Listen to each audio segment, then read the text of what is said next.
नमस्कार, आपका मेरे YouTube चैनल में हार्दिक स्वागत है। आज मैं आपके लिए लेकर आई हूँ अहोई अष्टमी व्रत कथा और पूजा विधि। चलिए आइए जानते हैं। आज अहोई अष्टमी का व्रत रखा जाएगा। अहोई अष्टमी व्रत कार्तिक मास की कृष्ण पक्ष की अष्टमी को मनाया जाता है। इस दिन मासिक काल अष्टमी भी कहा जाता है। माताएं अपने बच्चों के लिए अहोई अष्टमी का व्रत रखती हैं। पूरे दिन निर्जला रहकर वह शाम को अहोई अष्टमी की पूजा करती हैं और तारे उगते ही अपना व्रत खोलती हैं। अहोई अष्टमी की पूजा करते समय व्रत का इतिहास पढ़ना और आरती करना बहुत जरूरी है, तभी व्रत पूरा माना जाता है। यहाँ आप पढ़ें संपूर्ण। अब कथा जानते हैं, आइए।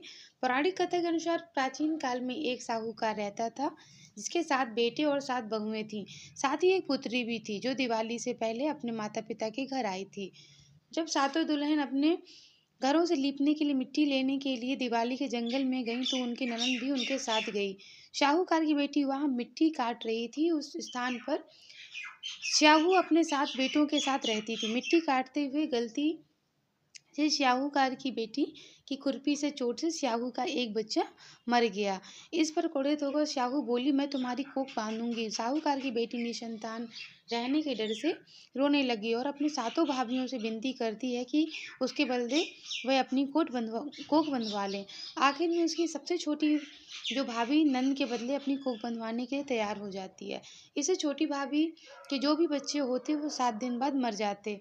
7 पुत्रों के मृत्यु के बाद उसने पंडित से उसका उपाय पूछा, तो उसने सुरही गाय की सेवा करने के लिए कहा। एक दिन सुरही उसकी सेवा से प्रसन्न होकर उसे श्याहू के पास ले गई और फिर से वह श्याहू की सेवा करती है और वह श्याहू छोटी बहू की सेवा से प्रसन्न होकर उसे 7 पुत्र और 7 बहू होने का आशीर्वाद देती है। श्याहू के आशीर्वाद से ही छोटी बहू के घर में पुत्र और पुत्र वधुओं से हरा भरा हो जाता है। तब से अहोई अष्टमी के दिन श्याहू का चित्र बनाकर उसकी पूजा की जाती है। आशा करती हूँ कि आपको मेरी सुनाई हुई कहानी अच्छी लगी होगी। तो अब जानते हैं पूजा विधि। अहोई अष्टमी का दिन ब्रह्म मुहूर्त में स्नान आदि से निवृत्त होकर स्वच्छ वस्त्र धारण करने चाहिए।